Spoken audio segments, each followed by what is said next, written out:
Buenos días, mis queridos hermanos. Le ruego a nuestro Dios que nos envíe su Espíritu, que nos capacite para poder entender su verdad, su realidad, su perspectiva.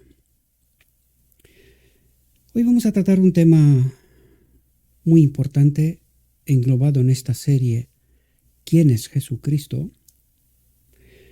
Y el tema tiene como título Se desvela el plan de redención. Pero antes de entrar en el marco del tema, quiero decir, mis queridos hermanos, que ayer me tumbó Satanás de tal manera que creí que me iba a estallar la cabeza. Casi no he podido descansar toda esta noche y por la mañana a primera hora me puse a preparar el tema, que ya lo tenía medio preparado, ¿verdad? El tema siguiente, es decir, me puse a preparar el tema. Y de paso estudié unos textos, ¿verdad? Una parte de ellos que alguien anoche me envió. Y como sabéis, yo de costumbre no entro en debates con la gente, pero anoche me entró por donde menos lo esperaba. Entonces, esta mañana, al ponerme a estudiar, le estaba preguntando al Señor, Señor, ¿permitirás tú que tu nombre sea llevado en vano, sea deshonrado? Y le pedí expresamente, Señor, por favor, glorifica tu nombre. Habla tú, por favor, porque yo no sé. Yo no sé. Esta es tu obra. Tú eres el sumo sacerdote en el día de la expiación, ¿verdad? Y el cuarto ángel es Cristo mismo revelado a través de nosotros, sus siervos. Ahora, nosotros ayer dijimos que hay muy pocos ministerios, muy poquitos, poquísimos, que traen luz. Y la grandísima mayoría hablan de sombras. Allí se encuentra también la mayoría de la Odisea. Y a veces aquellos que ni siquiera se dan cuenta que están en la Odisea, predican contra la Odisea, pero no saben que todavía comen de la Odisea. Quizás el mensaje de ayer fue un poquito fuerte. Me gustaría pedir perdón a aquellas personas que se han sentido ofendidas. Ellas saben de quién hablo, concretas, porque mi intención nunca fue ofender, sino corregir. Puedo entender que tengamos opiniones diferentes. Esto es comprensible. Yo vengo de allí. Tengo esta experiencia, sé de lo que estoy hablando, ¿verdad? Ahora bien, ¿no dijimos nosotros ayer que abrimos un listado para tratar de entender quién es Jesucristo? Esta pregunta que yo dije con osadía, que la haría cualquiera y que tengo la firme convicción, y eso es lo que está pasando, yo ya me lo sabía, ¿verdad? No es algo nuevo para mí, que nadie sabrá contestar. Ni siquiera aquellos que creen saber la verdad. Una vez más lo digo, no trato de ofender, trato de abrir mentes, queridos. Y yo dije, ¿por qué no tenéis paciencia? Si este ministerio se vanagloria, pues déjenle caer por sí mismo. Si en este ministerio no camina Cristo, y nosotros no caminamos con Cristo en este ministerio, pues déjenle que caiga solo. Ahora bien, quiero advertir a todos aquellos que nutren esta esperanza que hay una fila muy, muy larga de gente que lleva mucho tiempo esperando en la fila, gozándose y regocijándose de la caída de este ministerio. ¿Por qué no tienen paciencia? Yo siempre pregunto, ¿tenemos a Cristo? ¿Caminamos con Cristo? Pues hay algunos frutos ahí del Espíritu cuando caminamos con Cristo que nos tendría que dar cierta paciencia. ¿Por qué no queréis esperar y ver cómo Gabriel se mata solito? Déjenlo que se mate solito, según creen algunos. Ahora, vuelvo a decir, cuidado, porque tenéis mucho que esperar en la fila. Es larga, es bien larga. Hay mucha gente que está esperando esto, y yo ya lo sé, desde hace tanto tiempo. Pero tengan paciencia. Permitámosle a Cristo que traiga su luz, que ilumine con su gloria toda la tierra a través de sus escogidos. Y también dejémosles a aquellos que predican sobre sombras, sin comprender las profundidades, y que cada uno haga su obra. Yo he tratado de corregir. Ahora, si alguien no quiere ser corregido y está tan empeñado en su posición, seguro de lo que cree, ¿qué más se puede hacer? Bien, esta mañana, al acercarme al tema, he tenido una revelación. Yo ya lo sé que para algunos son palabras fuertes, pero yo también les dije que esta experiencia personal de caminar con Cristo es algo que no se puede explicar. No tengo palabras para poder explicaros esto. Pero seréis vosotros quienes tenéis que juzgar si habla Cristo, si hay luz nueva o no. Y vuestro destino está en vuestras manos, como siempre de hecho. Porque nosotros en este ministerio lo único que hemos hecho es traer la verdad, colocarla encima de la mesa y cada cual que tome y que coma. Y que si luego considera bien, pues a lo mejor pagan algo. Entiéndanme. Esta mañana había preparado un vídeo porque creo que hay gente que piensan que yo estoy mendigando. Estáis profundamente errados. En primer lugar, no me conocéis. No sabéis quién soy, ni sabéis lo que hago. Ahora, para daros un indicio, hay un canal que yo os lo presenté unas cuantas ocasiones, del Huerto al Paladar, en YouTube, donde yo presento con el propósito de tratar de vender un poco más de verduras, ¿verdad? Porque me dedico a la huerta.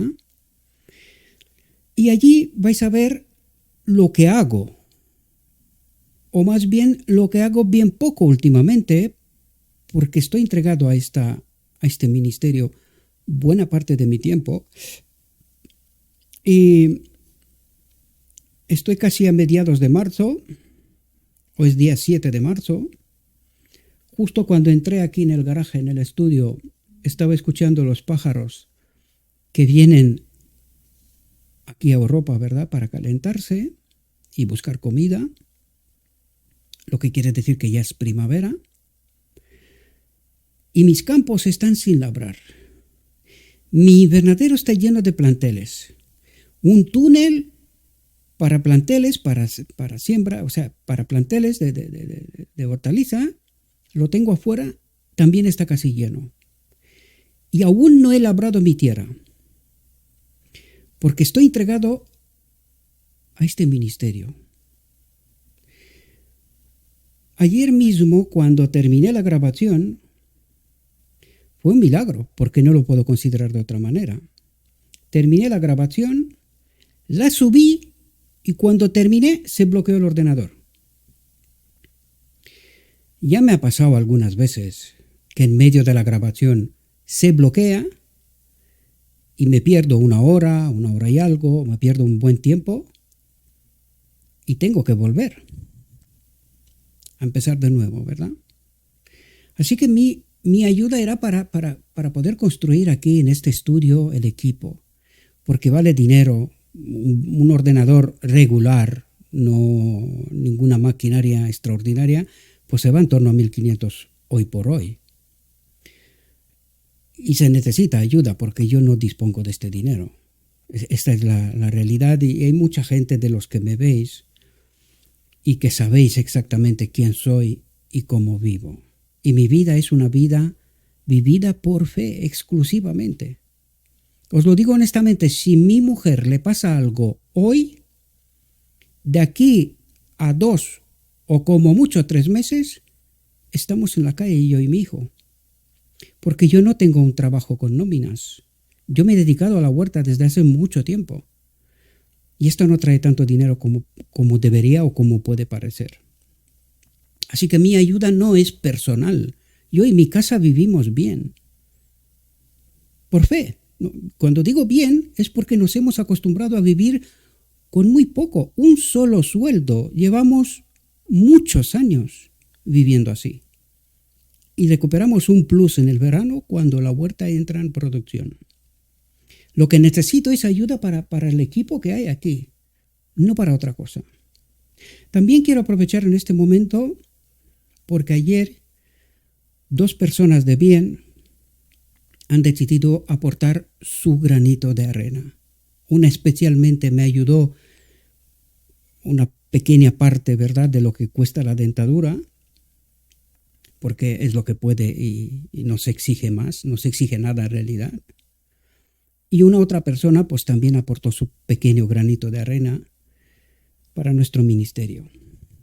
Pero esto no es suficiente ni mucho menos. Estamos hablando de muy poca cantidad de dinero. Sin embargo, yo estoy no agradecido, sino lo siguiente, porque hay almas que viven según la ley de Dios, sirviendo. Bien, no quiero entreteneros más porque vamos a entrar en nuestro tema y vamos a tratar de averiguar quién es Jesucristo, ¿verdad? Ahora, antes de entrar en el tema, entrando en el tema, necesitamos luz nueva. Yo no lo sé si me refiero a los que siguen este canal porque desde hace un día, 2, hay mucho meneo, algunos entran, luego salen inmediatamente, en fin. Son como un médico que toma la temperatura en los dedos de los pies y con esa temperatura que le sale allí en los dedos de los pies aplica un tratamiento para todo el cuerpo. Y la temperatura que le sale en los pies pues sería unos 25 grados. Y dice, teniendo en cuenta que este cuerpo tiene 25 grados hay que aplicarle tal tratamiento. Pues así andamos. Ese tipo de médicos asesinos es lo que somos en realidad. Porque no nos tomamos tiempo escuchar, estar atentos. Yo escucho a mucha gente. Gente que ya sé lo que cree, lo que dice y que no estoy conforme. Pero le sigo escuchando. Porque ¿quién sabe de dónde sale luz? ¿Quién lo sabe? No lo sabe nadie. Por lo tanto hay que ser paciente, ¿verdad? Hay que tomarse tiempo, ¿no? Siempre hemos dicho que la venida de Cristo es el día de expiación para los judíos, ¿verdad? Pues ayer en la conversación que tuve anoche, casi llegué a las 12 de la noche, alguien me tenía que decir, me dijo, no, es que en la cruz pasó algo más. Es verdad. Pasó algo más. Hoy vamos a tratar de entender qué es este algo más. Vamos a ver que la encarnación en realidad es un tipo, si la venida de Cristo es el día de la expiación para los judíos, esto tiene que ser un tipo para el antitipo, es decir, para nosotros. Por lo tanto, la venida de Cristo representa la boda del Cordero, donde la humanidad y la divinidad se unen. Esto es lo que ocurre en la boda del Cordero. Vais a ver que la cruz representa el decreto de muerte, donde el enemigo es vencido. en el tiempo final, en el tiempo nuestro, representa el decreto de muerte. Donde se da el decreto de muerte, pero el pueblo de Dios es victorioso, porque ya ha participado de la boda del Cordero. La humanidad y la divinidad ya está unida, sellado, por lo tanto el enemigo no puede hacer nada más. Para que podáis entender esto, id y ved la visión de los dos tronos, su parte final, donde dice, Satanás y la sinagoga de Satanás adorarán a los pies de los santos. Por lo tanto, el enemigo es vencido, ¿verdad? Esto también significa que en la cruz, aquellos que sois estudiosos de las Escrituras, vais a ver que en el cielo pasó algo. Cuando Cristo murió en la cruz aquí, en el cielo saltaron de alegría, glorificando a Dios y al Cordero. Y la pregunta es, ¿por qué? Como os dije, es un tipo del antitipo. Los 144,000, al final del día de la expiación, han de sacar fuera del campamento de Israel a Satanás. ¿Vale? Y en la venida de Cristo, Satanás fue sacado fuera del campamento de Israel, del pueblo de Dios. ¿Qué significa esto? Pues todos sabemos que en la cruz, Jesucristo, con su muerte, demostró que la ley puede ser obedecida, que la afirmación de Satanás era falsa y se le quitó el dominio. Y si se le quitó el dominio, ¿qué significa? Ha sido expulsado del cielo, del campamento de Dios, de Israel. Este es el tipo, y ahora nos toca a nosotros el antitipo. Esta es la luz nueva. 3 años y medio desde la boda del Cordero hasta la cruz. Vamos a entender con la profecía. Se desvela el plan de redención.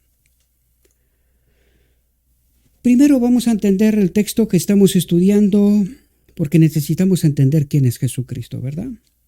Segunda de Corintios 5:19 dice que Dios estaba en Cristo reconciliando consigo al mundo. Y lo he extraído más en grande, que Dios estaba en Cristo reconciliando consigo al mundo.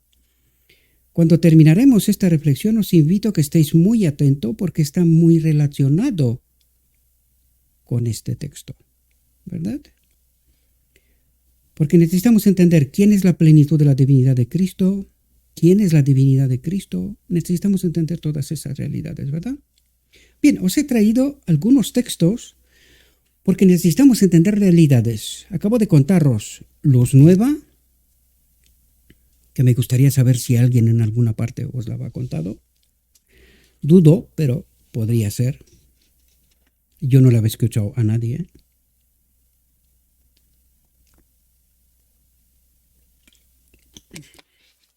Y vamos a ver si podemos confirmar lo que acabamos de decir. Fijaos lo que dice. Dice, pero el plan de redención tenía un propósito todavía más amplio, más importante, más amplio y profundo que el de salvar al hombre. Por lo tanto, quiere decir que antes de salvar al hombre, que no era la prioridad número 1, es prioridad, pero no la número 1, había una acusación mucho mayor que pesaba sobre Dios mismo. Y dice, Cristo no vino a la tierra solo por este motivo. Dice, no vino meramente para que los habitantes de este pequeño mundo acatasen la ley de Dios como debe ser acatada. Atentos. Dice, sino que vino para vindicar el carácter de Dios ante el universo. ¿Qué dijimos que era la venida de Cristo? El día de la expiación. ¿Qué vino Cristo a hacer? ¿Qué tiene que hacer el remanente final? Atentos. vino para vindicar el carácter de Dios ante el universo. Tipo, antitipo. ¿Comprendéis? Dice, a este resultado de su gran sacrificio, a su influencia sobre los seres de otro mundo, así como sobre el hombre, se refirió el Salvador cuando poco antes de su crucifixión, atentos, poco antes de su crucifixión dice, ¿verdad? Dijo, ahora es el juicio de este mundo, ahora el príncipe de este mundo será echado fuera. ¿Y qué pasaría con este mundo? Entraría en el marco de lo que es el mundo de Dios, desde la perspectiva divina, ¿verdad? Pero queda algo por medio, ¿qué? Que el hombre sea consciente de la obra de Cristo, qué es lo que ha hecho Él, ¿verdad? Y tome una decisión, con libertad, con conocimiento, ¿verdad? Por lo tanto dice, ahora es el juicio de este mundo, es decir, la cruz estaba por delante todavía. Y dice, a partir de ahora le toca lo que corresponde al enemigo con respecto a la cruz. Y vais a ver que antes de la cruz, Cristo termina su obra. Cristo termina su obra antes de llegar a la cruz. Dice, ahora es el juicio de este mundo. Ahora el príncipe de este mundo será echado fuera. Y yo, si fuere levantado de la tierra, a todos traeré a mí mismo, dice. A todos traeré a mí mismo. Porque ¿qué es lo que ocurre en la cruz? Le será quitado el dominio al enemigo. Esto es lo que ocurre en realidad en la cruz. Le quita el dominio al enemigo. Entonces el hombre, a partir de este momento, puede salir del dominio del enemigo. ¿Por qué? Porque la humanidad y la divinidad ya fue unida en la boda del Cordero, tipo antitipo, ¿comprendéis? ¿Qué faltó? Que en Pentecostés envíe el Espíritu. ¿Comprendéis?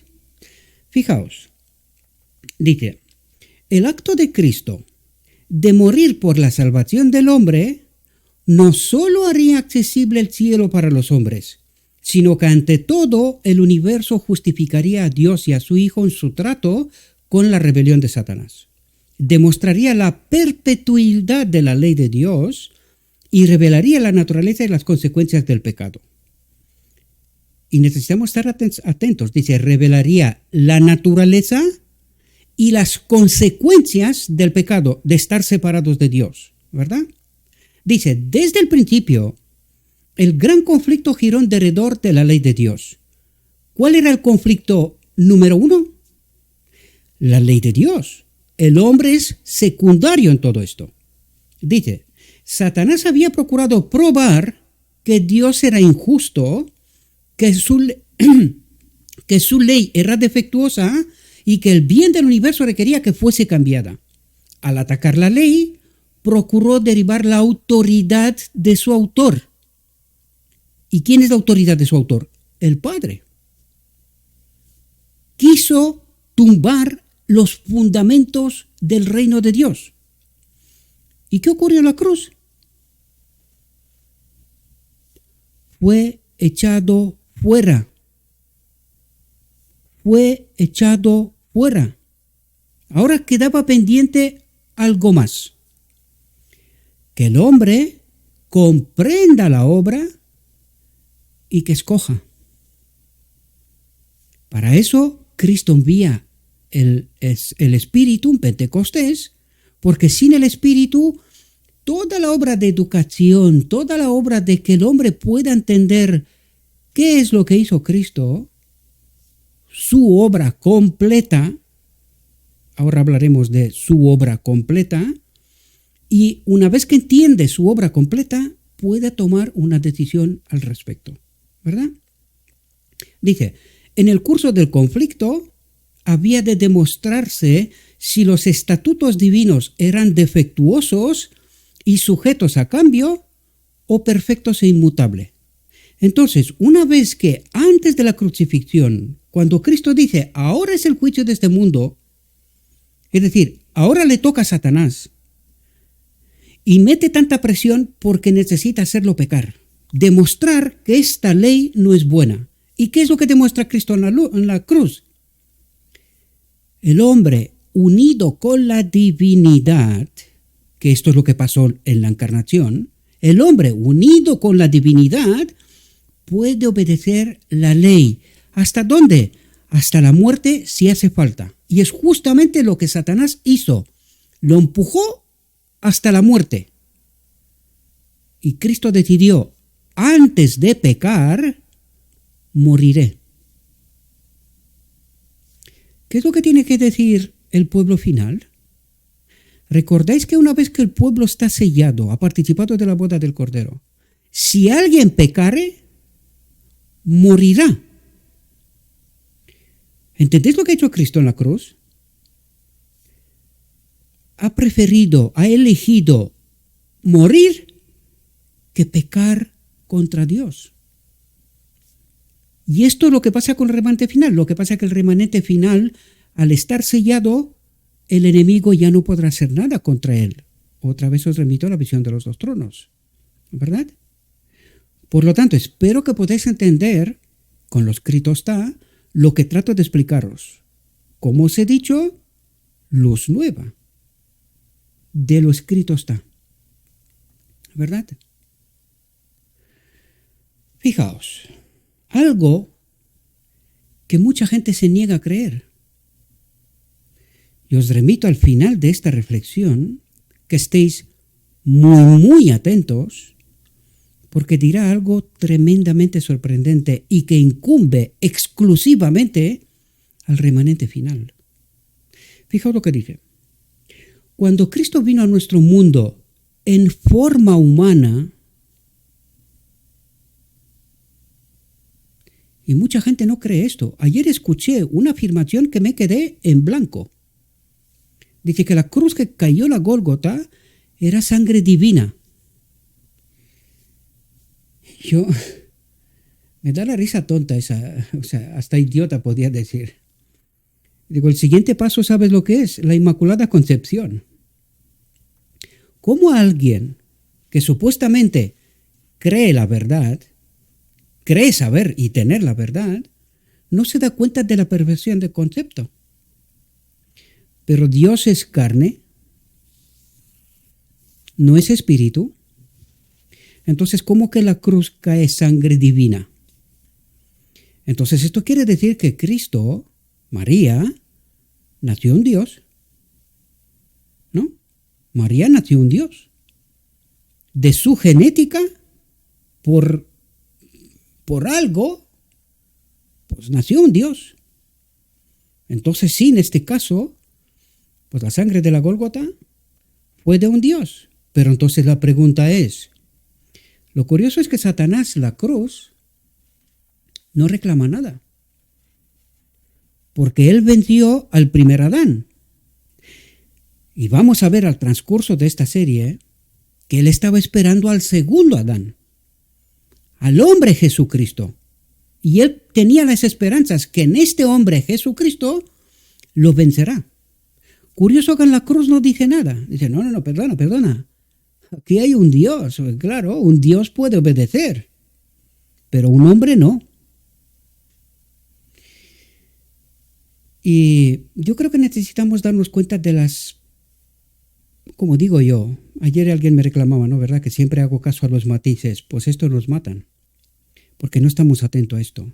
Por eso no entendemos los detalles, ¿verdad? Para cambiar de palabra, los detalles. No entendemos los detalles. Y por eso nos estamos perdiendo, ¿verdad? Pero la palabra de Dios no es que sea firme, es que es cristalina, lo he vuelto a decir. Y yo confío plenamente en Cristo, no en mí. ¿Sabes lo que pasa? Que yo ya traté este tema. Yo ya lo traté. Por eso dije yo que aquellos que están en mi canal de Telegram están preparados para oponerse al más espabilado de los espabilados de este mundo. Si han estado atentos. Si han estado atentos, ellos saben que nosotros hemos tratado este tema.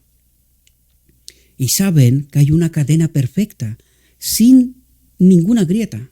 Todo está perfectamente encadenado. Por eso no tengo miedo. Ayer lo decía, yo no tengo miedo.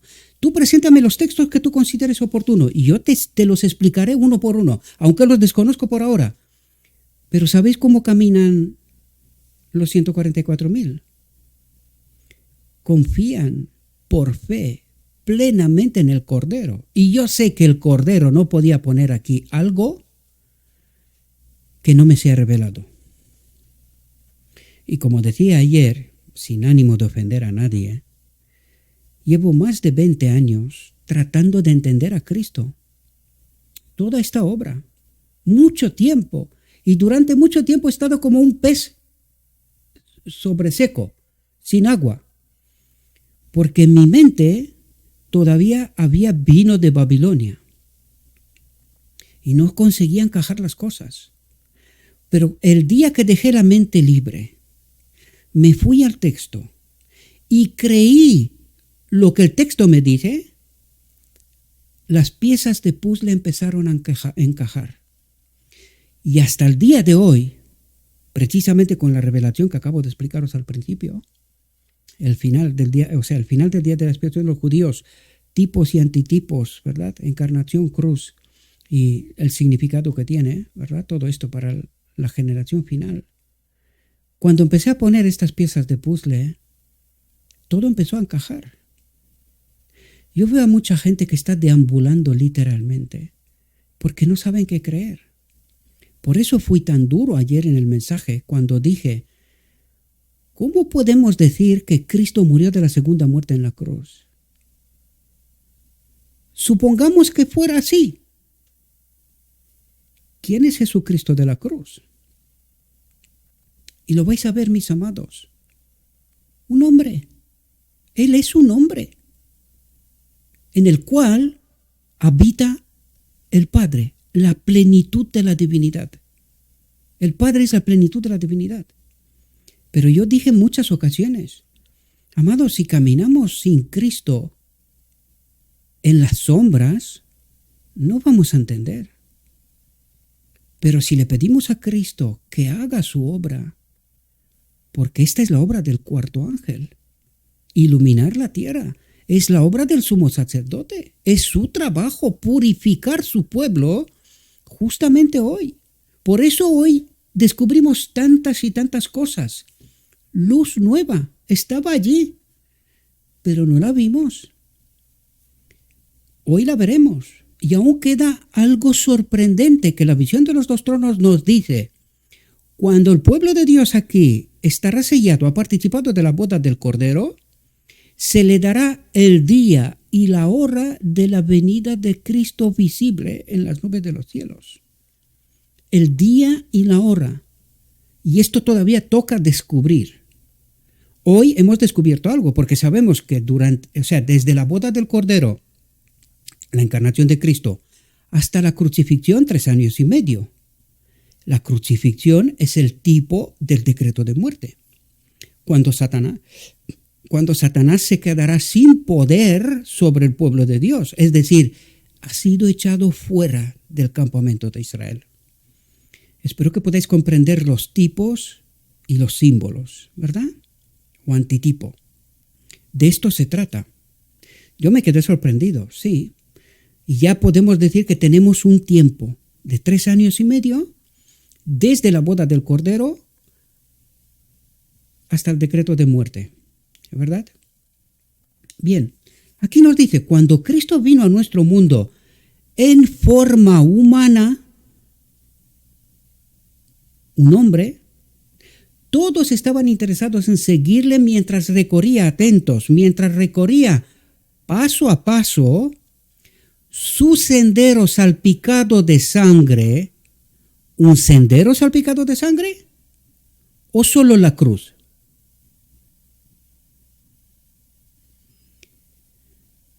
Nos perdemos en los detalles.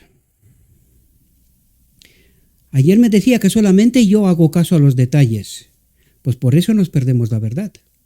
Porque no estamos atentos a los detalles, amados.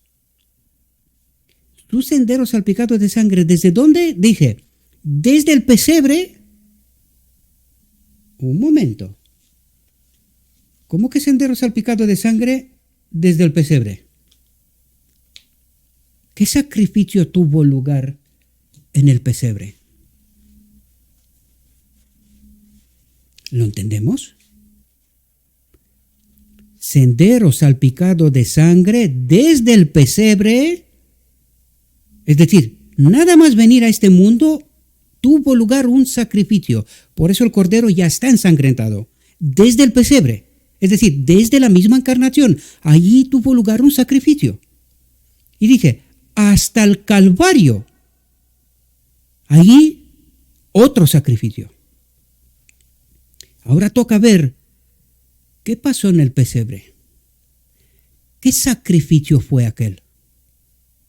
¿Y qué pasó en Calvario? ¿Qué sacrificio fue aquel? Si nos dice que Cristo vino a nuestro mundo en forma humana, en el pesebre ocurre el misterio de la piedad, el misterio de la redención. El Verbo se ha hecho carne. Y ahora vamos a entender realidades muy profundas que se nos escapan, mis amados, precisamente porque no le damos la importancia que corresponde a las matices o detalles para que la pueda entender todo el mundo. Y se nos escapan cosas, ¿verdad? No leo el texto a continuación, lo podéis leer vosotros, tenéis la referencia en pantalla, porque quiero ahorrar tiempo, ¿verdad? Atentos. Es algo que también se nos escapa y que yo también lo compartí en el canal de Telegram con mis hermanos. Y les atraje la atención, cuidado con lo que creemos. Y allí primera de Juan 4:3, nos pone sobre advertencia. Dice, y todo espíritu que no confiesa que Jesucristo ha venido en carne, que no confiesa que Jesucristo es un hombre, no es de Dios. Aviso a los navegantes. Los que creen que Jesucristo no era un hombre, no es de Dios. Y este es el espíritu del anticristo, el cual vosotros habéis oído que viene y que ahora ya está en el mundo. Y claro, nosotros leemos este texto, pero como decía ayer, el mismo Juan nos dice, hay un solo Dios verdadero y nuestro Señor Jesucristo. Pero nosotros nos empeñamos en demostrar que en la cruz murió un Dios.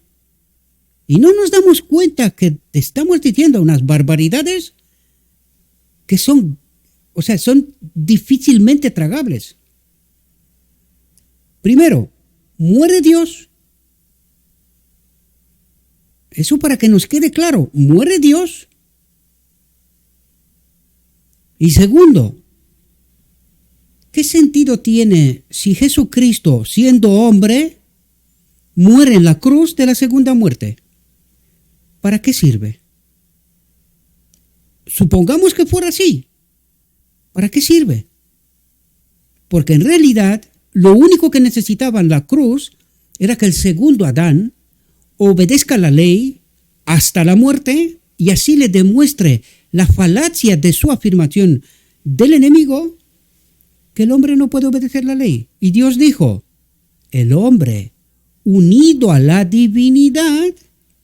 ¿Y quién es este hombre? Jesucristo puede. Y eso demostró. Pero nosotros nos empeñamos en decir que en la cruz pasó lo que no pasó en realidad. Ese es el problema. Nosotros no entendemos qué pasó en pesebre. ¿Qué sangre hay allí? ¿Qué sacrificio hay allí? ¿Qué pasó allí? ¿Y por qué lo llama el misterio de la piedad? Claro, dije, es algo impensable, que no podemos explicar. ¿Cómo es posible que el creador se convierta en criatura? ¿Cómo es eso posible? Pues este es el misterio de la piedad. Por eso lo llama así. Dios se ha hecho hombre. Y ahora tenemos que hacernos una pregunta. ¿Por qué? ¿Por qué se ha hecho Dios hombre? ¿Con qué propósito? Porque si total el Evangelio no para de decirnos que en la cruz murió un hombre, ¿para qué? Porque nosotros nos empeñamos en beber del vino de Babilonia para demostrar lo indemostrable. Con lo escrito está. Porque no estoy leyendo otra cosa más que lo que está escrito, ¿verdad? Y este es el espíritu del anticristo, el cual vosotros habéis oído que viene y que ahora ya está en el mundo. El que no reconoce que Jesucristo era un hombre. Cualquiera que dice que era cualquier otra cosa, esto lo dice el anticristo. ¿Por qué? Para demostrar que en la cruz no fue un hombre. Allí murió un Dios. Y nosotros decimos justamente lo que dice el anticristo, que en la cruz murió un Dios. Me parece tremendo.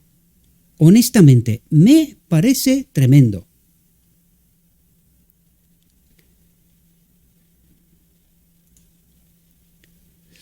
Me salen aquí un montón de programas que me tienen harto ya.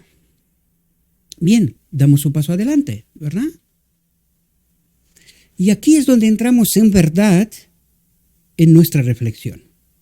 Todos los demás textos fueron textos de apoyo porque necesitamos entender qué nos dice ahora, ¿verdad?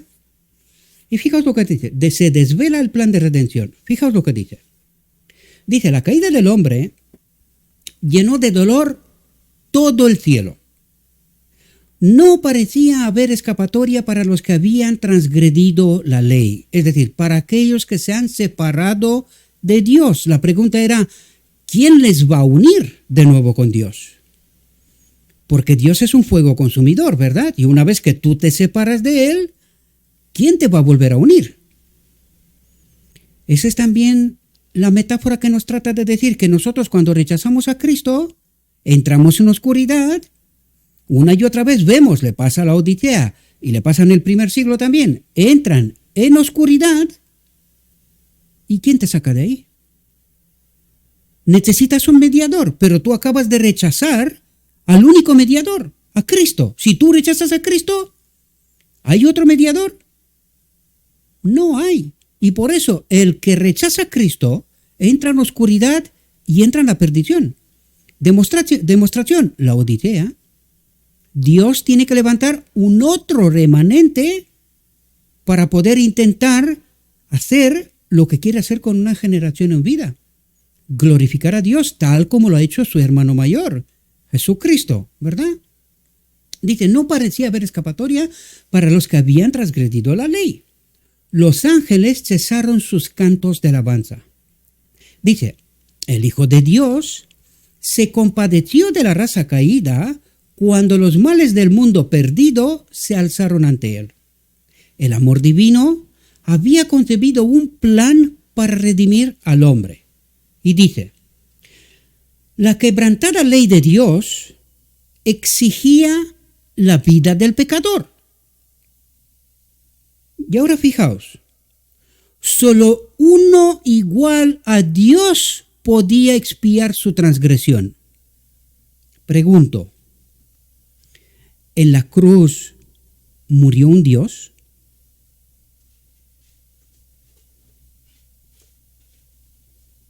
Esta es la pregunta número 1. ¿Quién era Jesucristo de la cruz? ¿Un 100% Dios? ¿Y todos los que estaban alrededor no fueron consumidos? Amados, los matices me hace reír, ¿verdad? Y tú sabes de lo que te estoy hablando. Me hace reír, porque es que no pensamos. Un Dios muere en la cruz. Un Dios muere en la cruz. ¿Y quién lo ata? ¿Y cómo aguantan? Una manada de pecadores aguantan para que ver colgado en la cruz un Dios y que tiene que morir.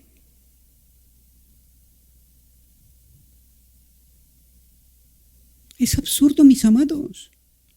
¿Cómo que en la venida de Cristo, con el Padre, es un fuego consumidor y todos desaparecerán de aquí. Pero en la cruz no.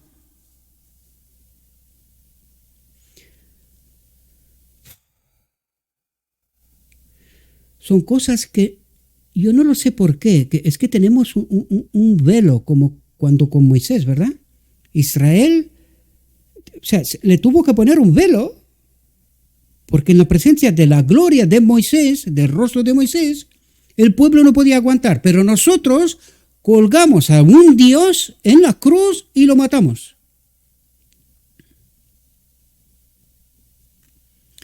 Y todas las demás piezas del puzzle, porque por eso pusimos todos los textos aquí. El Padre se iba a manifestar en Cristo, se iba a manifestar. Nos dice, en Cristo habitaba la plenitud de la divinidad, que es el Padre. Pero ¿quién era Cristo? Esa es la pregunta clave aquí. ¿Quién es Jesucristo? ¿Un Dios? ¿Uno igual a Dios? Bien. ¿Y qué nos dijo el texto antes? En sendero salpicado de sangre desde el pesebre, o para ser exactos, desde la encarnación, allí hubo lugar un sacrificio. ¿Por qué? ¿Quién murió allí? Y esto es lo que nosotros necesitamos entender. Y dice, este sendero salpicado de sangre desde el pesebre es un sendero salpicado de sangre, este cordero, y que va a morir en la cruz. Y nos dice que él era un hombre. Él era un hombre. Pues a un hombre sí podemos matar en la cruz. Pero entonces, ¿por qué un hombre en la cruz? Pues ¿a quién venció el enemigo la primera vez? A un hombre. ¿Y quién tenía que vencer en nombre del hombre? Un otro hombre. Unido a la divinidad. Como estaba el primer Adán. El primer Adán, estando unido a la divinidad, escoge separarse. El segundo Adán viene unido a la divinidad y escoge no separarse. Por eso lo empuja Satanás hasta la cruz, para matarlo. Y por eso el cielo salta de alegría cuando el príncipe de paz muere en la cruz. El cielo salta de alegría. Ups, ¿qué ha pasado aquí? ¿Por qué se alegran tanto? ¿Qué pasó allí? El Satanás fue vencido en su declaración que el hombre no puede obedecer la ley. Y eso es lo que hizo Cristo. Pagó el precio supremo, su vida, demostrando que el hombre unido con la divinidad, el Padre se iba a manifestar en Cristo, puede vencer. Y este es el modelo para la última generación, la que tiene que acudir a la boda del Cordero. Son sellados, pasa el tiempo, decreto de muerte, y cuando Satanás trata de matarnos, se da cuenta que no puede. Dice, Satanás adora a los pies de los santos. ¿Y quién están los santos? Cristo. ¿Y quién está en Cristo? El Padre. No lo sé si entendemos. Y esto es lo que está ocurriendo, mis amados. Y nosotros no queremos entender estas realidades, ¿verdad? Porque aquí nos dice claramente, solo uno igual a Dios podía expiar su transgresión. Y la pregunta clave es, ¿cuándo pasó esto? ¿La cruz o la encarnación? En la encarnación, Cristo elige ser el sacrificio. El Verbo se echa carne. Pero en la cruz no tiene elección. En la cruz, si quiere ser obediente, tiene que morir. No le queda otra. Y Satanás lo sabía, lo estaba esperando. Lo sabía. Esto pasó en la cruz. Cristo demostró que el hombre unido con la divinidad puede obedecer la ley. De este modo, el segundo Adán le vuelve a quitar el dominio al enemigo, que dijo que el hombre no puede obedecer la ley, que la ley de Dios no es buena, que por eso él cayó en el cielo. Pues el segundo Adán viene y dice, el hombre unido con Dios puede vencer. Y eso es lo que pasó en la cruz. Si queremos entender, ¿verdad? Dice, solo Cristo podía redimir al hombre caído de la maldición de la ley y ponerlo de nuevo en armonía con el cielo. ¿Y esto pasó dónde? La encarnación. Dice, Cristo tomaría sobre sí la culpa y la vergüenza del pecado para rescatar a la raza arruinada. Dice, el plan de salvación había sido trazado antes de la creación de la tierra, pues Cristo es el Cordero inmolado desde la fundación del mundo, es decir, desde el principio. Porque dice el Evangelio, cuerpo me has preparado. Y cuando llegó momento, nació o se encarnó, ¿verdad? El Verbo se hizo carne, se hizo hombre, ¿verdad? Dice, sin embargo, fue una lucha para el Rey del Universo entregar a su Hijo. Y ahora nosotros tenemos que preguntarnos, ¿por qué tanto esfuerzo por parte del Padre? ¿Por qué en la negación de dejar a su Hijo que sea el sacrificio? Si total solo tenía que venir a la tierra, morir en la cruz, resucita 3 días, sube de vuelta y ya está. ¿Dónde está el problema aquí? El problema está que el Padre tenía un compañero. Desde el principio, dice. Pero ahora ya no lo tiene. Este uno igual a Dios ya no existe. No lo sé si conseguimos comprender esta realidad. En el trono de la eternidad está un hombre. Y por eso el Padre se niega durante un tiempo de entregar a su Hijo.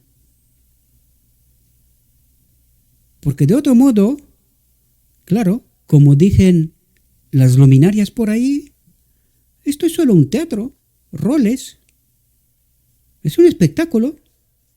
Dios finge dolor, lo que sea, pero total, su Hijo viene a la tierra, pasa por la cruz, vuelve de nuevo al cielo y aquí no ha pasado nada. ¿Para qué tanto teatrillo, verdad? Los detalles nos matan. Los detalles nos matan. Dice, pero de tal manera amó Dios al mundo que ha dado su Hijo unigénito para que todo aquel que en él cree no se pierda, mas tenga vida eterna. Juan 3:16.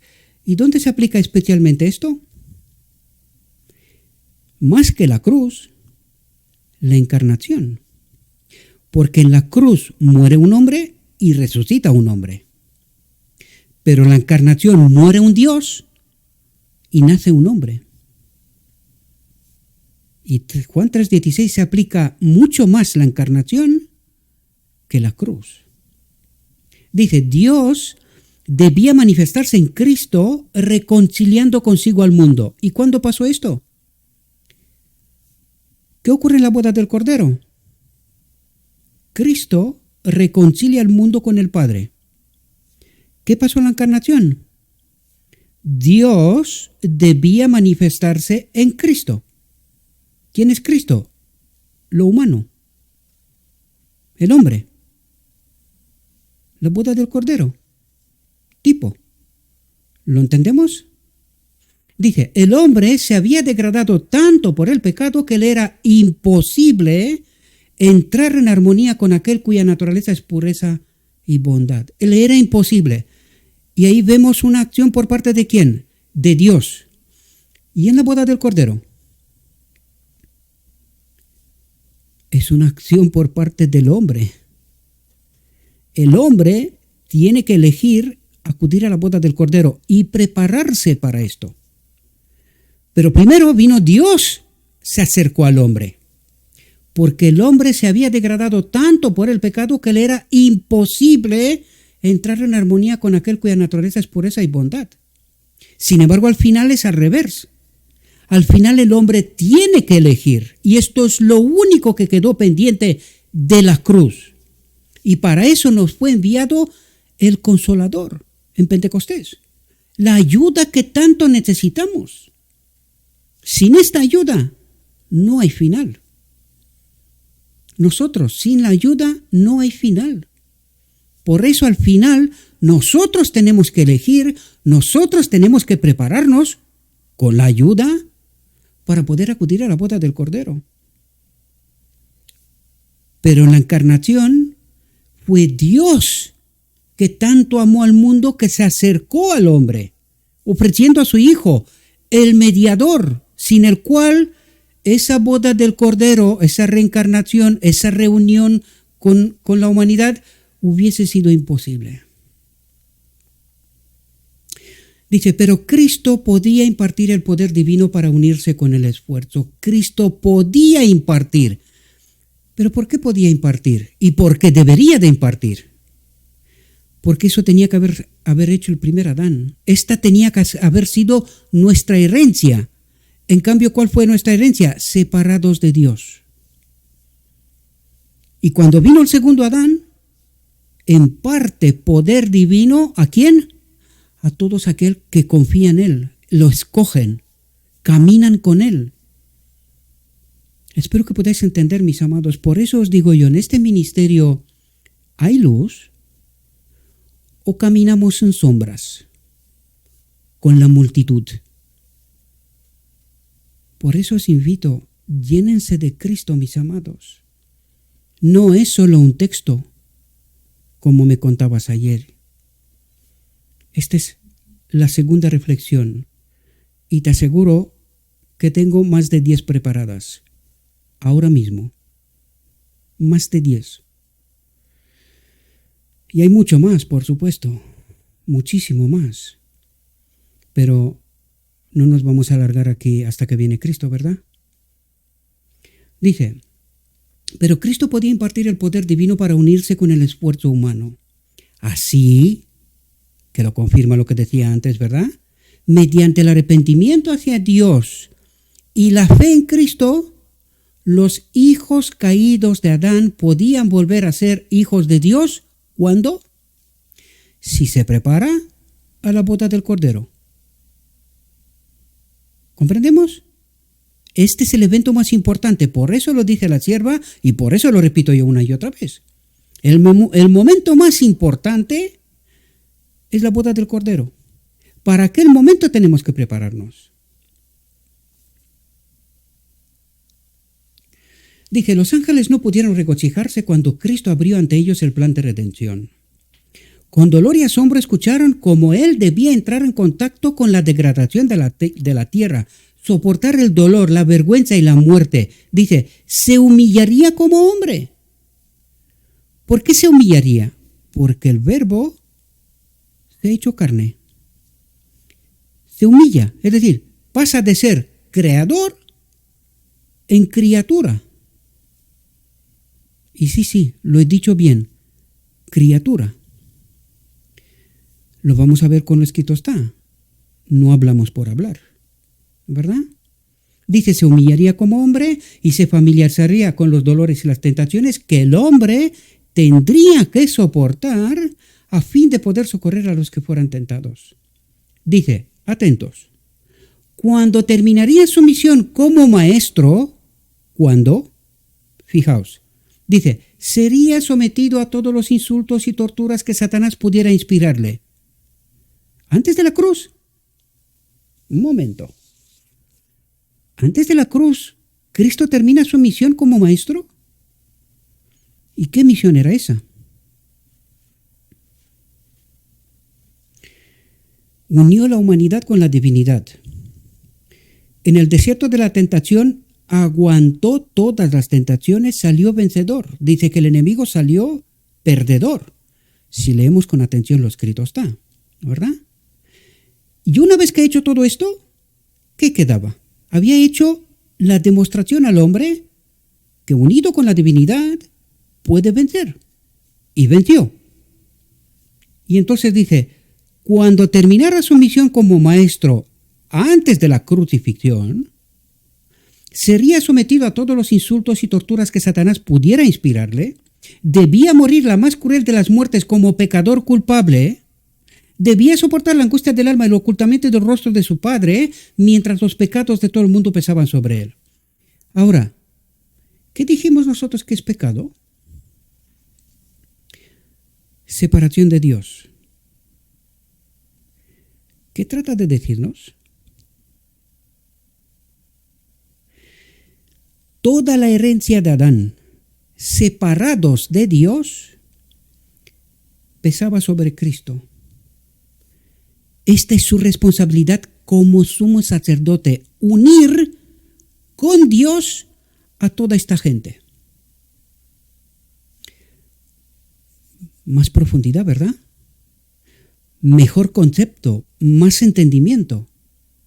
Mientras los pecados, la separación de todo el mundo pesaba sobre él. ¿Y cuál era su trabajo? Como sumo sacerdote, tenía que entrar en el lugar santo, luego en el lugar santísimo, hacer la expiación para el pueblo, porque la expiación no se terminó en la cruz, ¿verdad? ¿Qué ocurre al final del día de la expiación? Consumado es, dice. Otra expiación, dice. El hombre es unido con Dios al final del día de la expiación. Por lo tanto, todos los hombres separados de Dios, dice, es responsabilidad de él como sumo sacerdote, como nuestro hermano mayor, de volver a unirnos con él. Hace unos días yo os decía, todos aquellos que han muerto antes del final del día de la expiación, antes de poder acudir a la boda del Cordero, es decir, no son parte de los 144,000, aunque han vivido en este tiempo del día de la expiación, son salvos bajo la gracia del lugar santo. Son salvos bajo aquella gracia, porque bajo el día de la expiación son salvos solo 144,000, los que se han preparado. Si no entendéis bien esto, id al santuario y veis que dice, todos aquellos que no se han preparado para el día de la expiación son echados fuera del pueblo, dice. En Israel de antaño perdían hasta la ciudadanía. Pero esto era solamente sombra. La realidad, todos aquellos que han muerto con la fe en Jesucristo, aunque no han conocido nuestras verdades del final del tiempo, porque ¿cuándo ocurre la purificación del pueblo? ¿Cuándo es echado fuera Satanás del campamento de Israel? Justo al final. ¿Quién lo echan? Los 144,000, ¿verdad? Por lo tanto, todos los demás han pasado al descanso sin esta luz, pero con la fe en Jesucristo. ¿Serán salvos? Sí. Todos, absolutamente. Los que han tenido fe, los que no, no. Pero los que han pasado al descanso con fe en Jesucristo, con la luz que tuvieron, hay textos, no hace falta que yo lo diga esto. Hay textos. Todos aquellos que han pasado al descanso con esta fe serán salvos. Pero los 144,000 que participan de la boda del Cordero en vida, y hay una resurrección especial justo antes de la boda del Cordero, de los salvos, de los 144,000 que han vivido en el tiempo del día de la expiación, a partir de 1844, aquellas son un pueblo especial que acompañarán al Cordero por la eternidad allá donde va Él. Es decir, es el cortejo real, por decirlo de alguna manera. No sé si lo digo bien la palabra, ¿verdad? Pues no me muevo en estos términos, yo de rey poco tengo. Entonces es aquellos que acompañan a Cristo durante la eternidad allá donde Él esté, como ejemplo. ¿Por qué? Porque ellos han vencido en vida con esta misma fe que Jesucristo. han vencido en vida, unidos por la boda del Cordero con Cristo, y en Cristo está el Padre. Espero que podáis entender, mis amados, cuando yo os digo que no entendemos. Algún día dije yo, cuando la Odisea se dará cuenta de esta verdad, que la tuvo a su alcance, pero debido al beber del vino de Babilonia, han ido en tanta oscuridad que ni siquiera se dan cuenta que teníamos la luz por escrito. Pero porque no hemos vaciado nuestra mente, porque no hemos caminado con Cristo, no podemos entender. El vino de Babilonia nos ha contaminado tanto que no somos capaces de ver la verdad. Pero el que está por escrito, y esperad lo que viene todavía, porque apenas estamos iniciando el camino, ¿verdad? Dice, cuando terminara su misión como maestro, sería sometido a todos los insultos y torturas que Satanás pudiera inspirarle. Debía morir la más cruel de las muertes como pecador culpable. Debía soportar la angustia del alma, el ocultamiento del rostro de su Padre. ¿Por qué se oculta al Padre?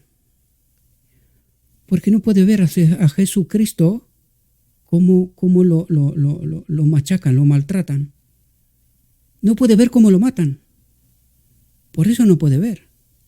Y cuidado, en la encarnación, Dios se ha hecho hombre, pero por elección personal. Pero en la cruz no. En la cruz tiene que soportar como el enemigo, Satanás, lo está matando, empleando al hombre, porque fueron los hombres los que le mataron, ¿verdad? Por eso Dios oculta su rostro. No puede ver esto, no puede verlo. Él es el Dios de la vida, es el Dios de servicio, el Dios de amor, y no puede hacer nada. ¿Por qué? Porque Cristo tenía que morir. Solamente así podía demostrar quién es el enemigo y cuáles son verdaderas intenciones desde el cielo. Y por eso el cielo en aquel momento salta de alegría. Gloria a Dios y al Cordero.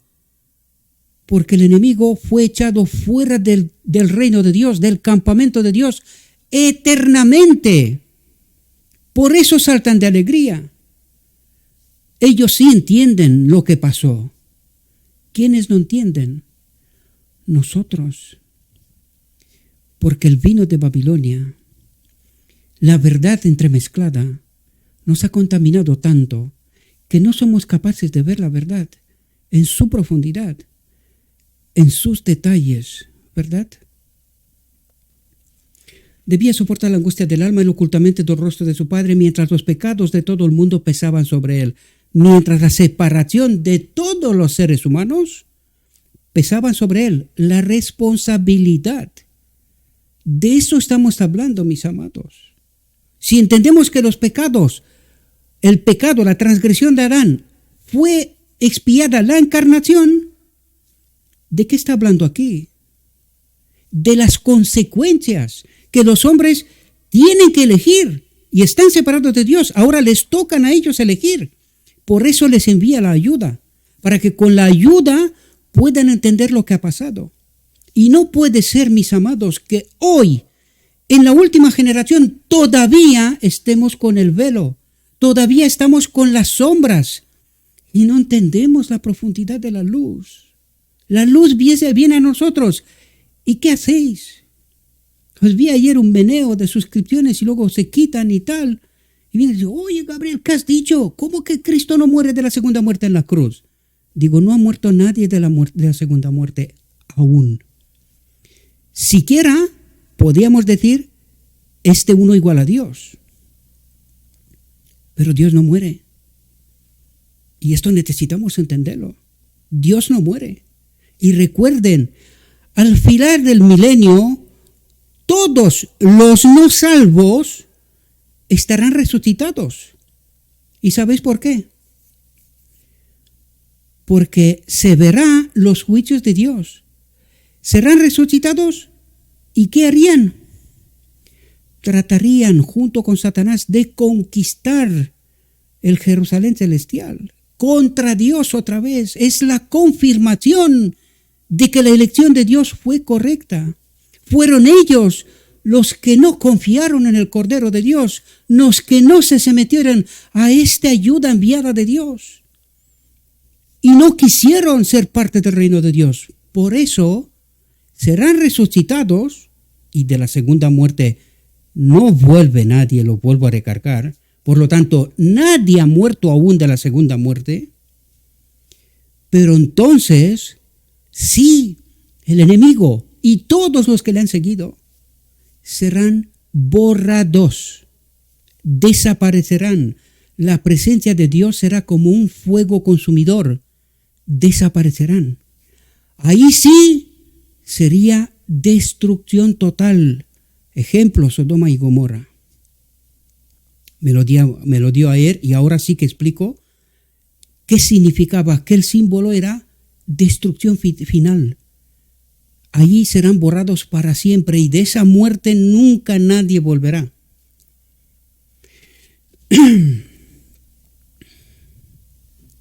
Dice, los ángeles se ofrecieron como sacrificio por el hombre. Atentos. Dice, los ángeles se ofrecieron como sacrificio por el hombre, pero solo aquel que creó al hombre tenía poder para redimirlo. Y entonces el Jesucristo era uno igual a Dios. Eso necesitamos preguntarnos, mis amados, y leer con atención, Jesucristo era uno igual a Dios en la cruz. No puede ser, mis amados. No puede ser. Pero solo aquel que creó al hombre tenía poder para redimirlo. Cristo debía ser hecho, atentos, un poco menor que los ángeles para el padecimiento de la muerte. ¿Quién era Cristo? ¿Cómo fue creado el hombre? Un poco menor que los ángeles, ¿verdad? ¿Y qué trata de decirnos aquí, mis amados? Que fue hecho hombre. ¿Y de qué? Dice, pero solo aquel que creó al hombre tenía poder para redimirlo. Acto seguido, ¿qué dice? ¿Qué pasó en la encarnación? Cristo debía ser hecho un poco menor que los ángeles para el padecimiento de la muerte. Un hombre. Y dice, para el padecimiento de la muerte. Se refiere a la cruz. El segundo Adán, vencedor. ¿Verdad? Dice, al tomar sobre sí la naturaleza humana, su fuerza no sería igual a la de ellos. ¿Quién es Jesucristo en la cruz? Uno igual a Dios. Contradicciones, amados, contradicciones no tremendas. Lo siguiente, quitémonos el velo, porque moriremos, amados. Esto es de vida y muerte. Quien no cree en este Jesucristo en la carne es del diablo, no es de Dios, porque no ha entendido la controversia, no ha entendido la verdad. Al tomar sobre sí la naturaleza humana, su fuerza no sería igual a la de ellos, y ellos debían fortalecerlo bajo sus sufrimientos. Un hombre. Seguimos todavía diciendo barbaridades sobre la cruz. Seguimos todavía con el velo, mis amados. También debían proteger a los súbditos de la gracia del poder de los ángeles malignos. Cuando los ángeles presenciaran la agonía y humillación de su Señor, desearían librarle de sus asesinos. Dice, librarle de sus asesinos. ¿Qué pasó en la cruz? Un asesinato. El hombre, inspirado por Satanás, mató a su Salvador, a su Redentor. Asesinos. ¿Y nosotros hoy creemos en Jesucristo? ¿En este Jesucristo? ¿O todavía estamos con la mezcla del vino de Babilonia y aún no comprendemos? Cuando los ángeles presenciaran la agonía y humillación de su Señor, desearían librarle de sus asesinos, pero no debían interponerse. ¿Por qué? Porque tenían que hacer la demostración. El hombre puede vencer hasta la muerte si es necesario, pero ¿quién lo empujó hasta allí? Aquel que dijo que el hombre no puede obedecer, pues Cristo, unido al Padre, lo hizo. ¿Le quieres seguir? ¿Confías en Él? ¿Quieres acudir a la boda del Cordero? ¿Te quieres preparar mentalmente, purificar tu mente en el día de la expiación? ¿Te quieres purificar? ¿Quieres entender esta verdad? ¿Quieres acudir a la boda del Cordero? Pues preparémonos, amados. Es lo único que se nos pide, preparémonos. Confiemos en Él. Formaba parte del plan que Cristo sufriera el escarnio y el abuso de los hombres malvados.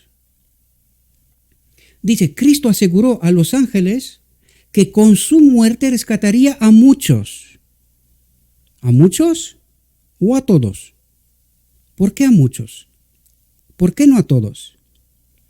Porque no todos lo elegirán, porque no todos confían en Él, porque no todos lo conocen, se unen a Él. Entiendan los términos que una vez y otra os hablo de ellos a través del Evangelio, y no por nada digo lo que digo. No todos confiarán en Él, solamente rescataría a muchos, pero no a todos. Y recuperaría el reino que el hombre había perdido por transgresión. ¿Qué pasó en la cruz? Blanco sobre negro, o rojo sobre negro, mejor dicho. ¿Comprendemos? Dice, los redimidos lo heredarían con Él. Los redimidos lo heredarían con Él. ¿Qué? El reino. ¿Y un Dios hereda el reino del hombre? ¿Por qué en el trono de la divinidad hay un hombre? El segundo Adán, el Hijo de Dios. El pecado y los pecadores serían borrados y nunca más perturbarían la paz del cielo ni de la tierra. Entonces una alegría inefable llenó el cielo. Por los atrios celestiales resonaron los primeros acordes de aquel cántico que había de resonar sobre las colinas de Belén. Gloria a Dios en las alturas y en la tierra paz, buena voluntad para con los hombres. Las estrellas de la mañana cantaron juntas y todos los hijos de Dios gritaron de alegría. Os vuelvo a traer el texto, mis amados. Y todo espíritu que no confiesa que Jesucristo ha venido en carne, no es de Dios. Y este es el espíritu del anticristo, el cual vosotros habéis oído que viene y que ahora ya está en el mundo. Otro texto tremendamente revelador. La encarnación de Jesucristo, el divino Hijo de Dios, Cristo en vosotros, la esperanza de gloria, es el gran tema del Evangelio. La encarnación, no la cruz. Los detalles, mis amados, los detalles. La encarnación de Jesucristo, el divino Hijo de Dios, Cristo en vosotros, la esperanza de gloria. ¿Cuándo se ha unido la humanidad y la divinidad? La boda del Cordero. En el día de la expiación de los judíos. Dice, es el gran tema del Evangelio. En él habita corporalmente toda la plenitud de la deidad. ¿Qué ha pasado? En la encarnación ha ocurrido la boda del Cordero. La humanidad y la divinidad se han unido. Necesitamos entender estas verdades, mis amados, si no queremos estar perdidos. Atentos. La aceptación o el rechazo de esta verdad vital, lo que quiere decir verdad de salvación, ¿verdad? Es una de las pruebas divinamente señaladas, ¿preparadas por quién? Por Dios. ¿Para quién? Para el remanente final. ¿Quieres ser parte de los 144,000? Entonces la encarnación de Jesucristo es tu tema. Cristo nuestra justicia, y espero que entiendas cuánto abarca esta luz que reflexión tras reflexión la traemos por delante, pero por desgracia no la creemos. no entendemos dónde está esta luz, que no la teníamos hasta ahora y ahora de repente la tenemos. Y digo como Elías, Señor, he quedado solo yo. Elías, símbolo del remanente final, junto con el Juan el Bautista. Y Elías llega un momento y dice, Señor, no hay nadie más, he quedado solo yo. Y la gente viene, se suscribe y huye. ¿Por qué? Porque este Gabriel está loco. ¿Cómo que Cristo en la cruz no ha muerto en la segunda muerte? ¿Cómo que la cruz no ha pasado lo que creemos nosotros? Señor,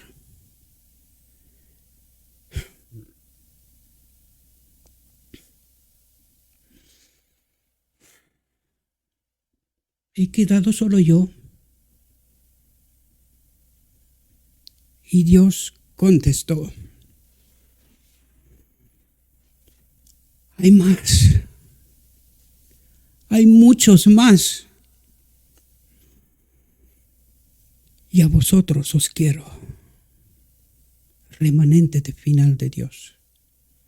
Estos que Dios los ha visto. Gabriel no. Gabriel ha quedado solo. La aceptación o el rechazo de esta verdad vital es una de las pruebas divinamente señaladas para quien afirma tener el don de profecía, a Cristo. Y los 144,000 profetizarán a un mundo en apostasía. ¿Tienes el don de profecía? ¿Te acompaña Cristo? Entonces, sé uno de aquellos que Dios vio y le dijo, no eres solo tú, Gabriel, hay más.